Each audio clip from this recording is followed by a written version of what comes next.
Comentários e notas das obras de filosofia para o vestibular da UFPR.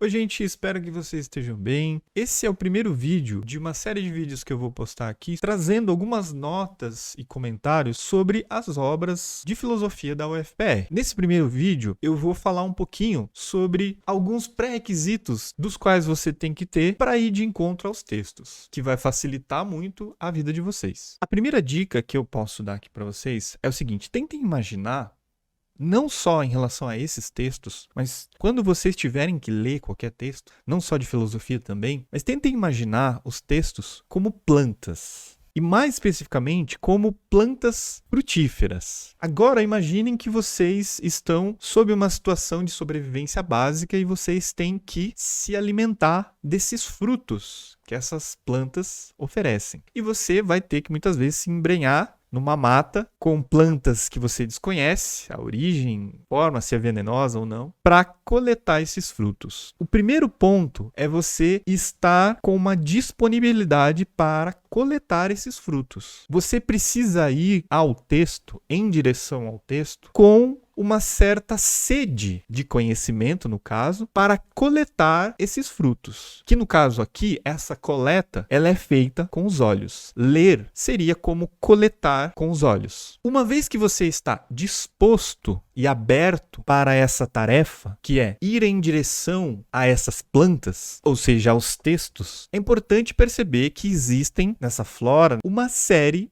de plantas distintas, assim como existem autores e textos distintos. Algumas plantas são cheirosas, agradáveis, os frutos estão visivelmente mais expostos, outras são cheias de espinho, arranham, os frutos estão mais escondidos ou mais ao topo da árvore. Então percebam, existe uma diversidade de plantas que seriam, em analogia, os nossos textos. Percebam que a maneira como você está disposto a coletar esses frutos tem a ver com isso que eu estou tentando trazer em analogia, a ideia de como vocês estariam dispostos a coletar as informações necessárias para nutrir a sua sede de conhecimento. Nesse caso específico, a gente está falando de textos de filosofia, mas os textos, a forma dos textos apresenta uma diversidade que é interessante a gente perceber. Existe desde textos clássicos lá do século 17 e 18, dos filósofos modernos, até textos mais contemporâneos, uma abordagem mais palatável, publicada em jornal para um público aberto, artigos mais específicos. Então percebam, tem uma pluralidade de formas aqui. E a primeira coisa que vai ser importante é perceber que, às vezes,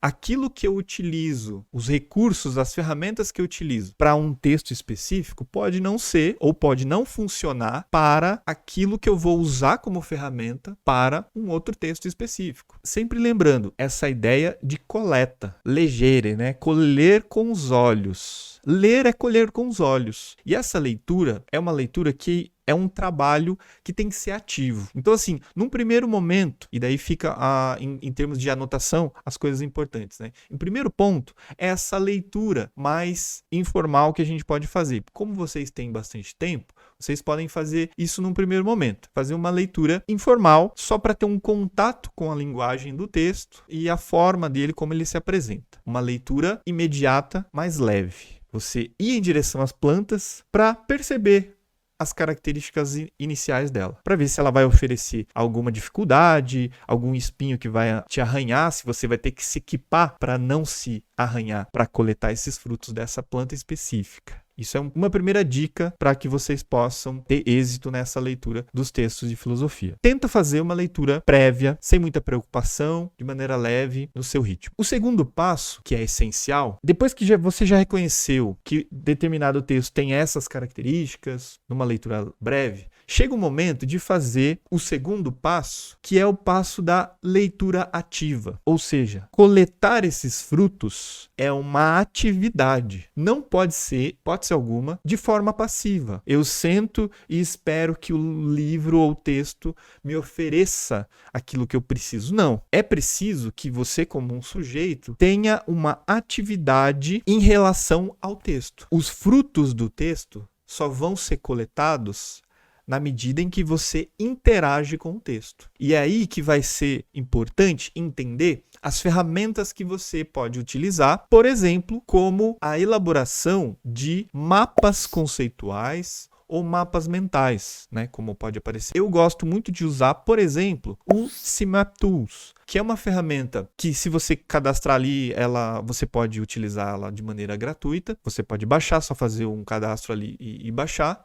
E você consegue colocar, inclusive, interações de hiperlinks, imagens e tal, e disponibilizar isso para outras pessoas e grupos também, e acessar outros mapas de outras pessoas, de outros grupos, etc. Não é o único mapa conceitual que existe. O Canva oferece alguns mapas prontos. Existem uma série de ferramentas e plataformas online para elaboração de mapa conceitual. O que me interessa aqui não é tanto qual mapa você vai utilizar para fazer, mas o processo de feitura dos mapas conceituais. Por quê? O mapa, de certa maneira, é a estrutura dos conceitos e das ideias do texto reorganizados numa forma distinta da que o texto oferece. Então é como se você desmembrasse o texto ou o esqueleto do texto numa outra forma, e isso é importante, tá? No mapa conceitual, ele é interessante porque você trabalha com imagens, com conceitos. E essas imagens, elas se relacionam entre si e com objetos que podem ser externos também. Isso é muito interessante porque faz com que você consiga reorganizar essas imagens na forma de um entendimento que, posteriormente, pode ser a reescrita de um texto. Aquele texto original, que foi base para coletar as informações e estruturar o mapa conceitual, posteriormente você consegue reestruturar um novo texto a partir dessa reorganização do mapa conceitual. O ponto importante aqui é a leitura ativa, anotar informações. Quem é mais da anotação física, imprime os textos, anota, risca a palavra-chave, identifica a palavra e as ideias-chave. Isso é bem interessante, porque isso requer treino. Assim como se você for no meio da mata coletar frutos na primeira vez, você vai sofrer um pouquinho. Na segunda vez, nem tanto. Na terceira vez, isso já se torna mais fácil. Então percebam, a prática desse exercício vai permitir a excelência dele. Vocês têm 5 textos para exercitar isso. Vocês vão perceber que no primeiro texto, vocês podem ter alguma dificuldade. No quinto texto, vocês já estão bem melhores e excelentes naquilo que vocês estão fazendo. Então, a ideia é vocês terem uma relação ativa com o texto. Eu sugiro vocês produzirem mapas conceituais, identificando palavras e conceitos-chave que podem servir para estruturar esse mapa conceitual. Em resumo, o mapa conceitual, ou a ideia de um mapa conceitual ou mapa mental, é você estruturar, é você dissecar o esqueleto do texto. A questão, gente, e o treino serve para a gente entender quais informações de fato são relevantes. Porque num texto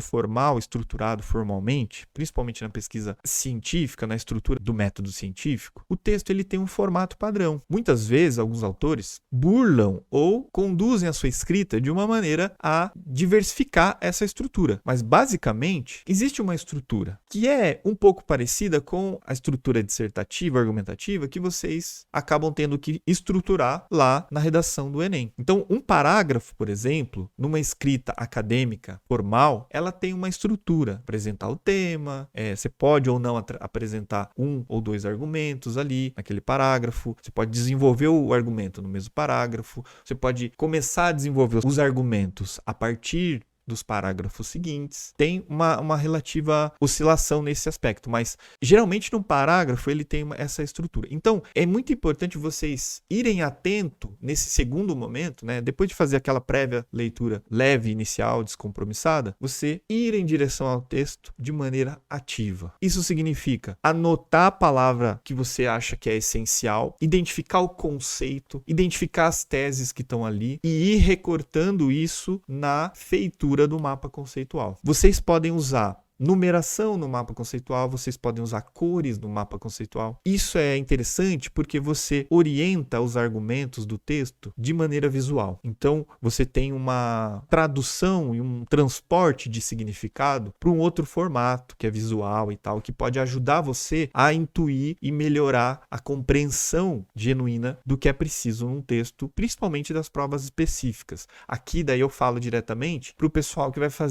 prestar o vestibular para o curso de Direito e o curso de Psicologia, que são 2 cursos que existe a exigência da prova específica de filosofia. Ou seja, vão aparecer questões lá que você vai ter que demonstrar compreensão dos textos e dialogar com os textos, intervir com os textos. Então, o que eu queria pontuar hoje, para depois a gente começar as análises dos textos, é o seguinte. Eu vou deixar o link dos textos na descrição do vídeo. No tempo de vocês, acessem esses textos, vão de maneira descompromissada aos textos. Leiam os textos para vocês identificarem, por exemplo, graus de complexidade do texto. Esse texto é mais fácil. Esse texto é mais difícil. Esse texto é mais espinhoso. Esse aqui tem muito detalhe. Esse tem mais informação. Só uma primeira leitura panorâmica para vocês sentirem o texto. A primeira recomendação. A segunda é isso que eu estou chamando de leitura ativa. Interaja com o texto. Anote o texto. Identifique palavras-chave, ideias centrais,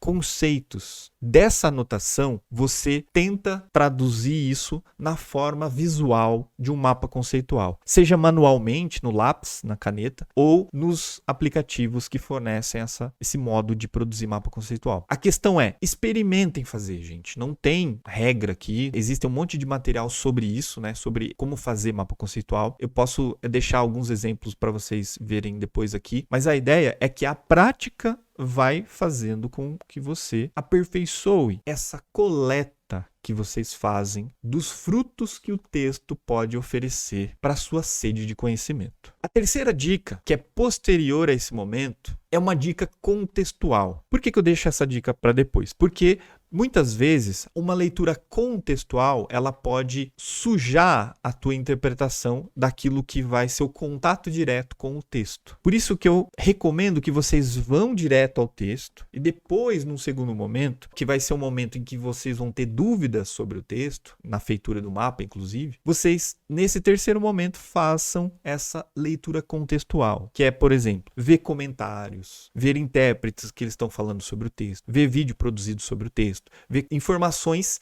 que podem auxiliar contextualmente uma entrada melhor no texto. Por exemplo, a ideia de contexto aqui é significativa, né? Você tem o texto e você tem o contexto. A ideia do contexto aqui é interessante porque, assim, o texto, ele é uma produção material no mundo. Não existe texto magiquinha de pirim-pim-pim. Não existe. Quando Descartes está escrevendo o texto, lá no século XVIII, como porta-voz de um renascimento, uma crença no método, uma série de questões que estão ali em voga, você tem que entender esse entorno que é histórico, contextual, para entender a dimensão e o alcance do texto dele. E principalmente a quem ele está endereçando aquele conteúdo. Peter Sloterdijk, que é um filósofo contemporâneo alemão, ele menciona que o texto filosófico é uma espécie de carta para o futuro que se escreve. A questão é, toda carta ela tem um endereçamento. Identificar o contexto é um pouco você identificar esse endereçamento. Por exemplo, se você pega o texto da Tatiana Roque, você percebe que é um texto publicado numa revista aberta para a população, num contexto de um governo específico, especificamente no momento de uma pandemia global. Então, esses elementos, eles vão servir como pano de fundo ou de contexto para aquele endereçamento com a qual a autora está tecendo as críticas que ela vai fazer, por exemplo, ao governo brasileiro, à política em relação à pandemia, o uso de fake news e como isso reverbera globalmente e veio até o Brasil, por exemplo, porque ela é uma autora brasileira e está discutindo a realidade também do contexto que ela vive.